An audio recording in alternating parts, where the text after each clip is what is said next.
Mga kapanyawan, atong paminawon karon ang kayuhan na tagamtaman ni Ralph Serrera nga nakaangkon UTI ni tumar og side coconut capsule asin-asin sa ihi ni lugwa. Kailangan po iningos ako nga testingi daw sid kukul kay muna yung mga sa UTI abinog UTI lang pangiin ako ning gawas tong murag ni lagitik sa ni duro nya akong giwan og tiwas ako pangi-CR kay basi musod dito sa bawol noon pagkuhit na ko og tanaw kanang murag tibuok gud siya nga asin-asin bitaw sa imong bato mo to nakabarahan to paggawas ato hasta karon may na akong ihi Ralph Serrera na uyo ko dito sa Bay Garcia na Balbiliran. Basta tatak seed marketing, tatak kining magaling.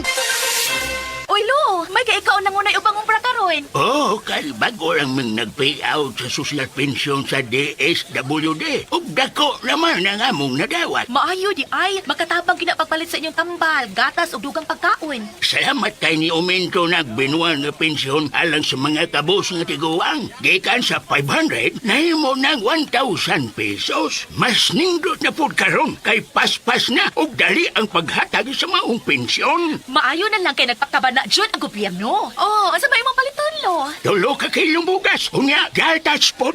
Kung ikaw benepisyaryo sa social pension o gustong maapil, pakigalayon lamang sa opisina sa OSCA o LSWDO aron makasabot kabahin sa maong programa.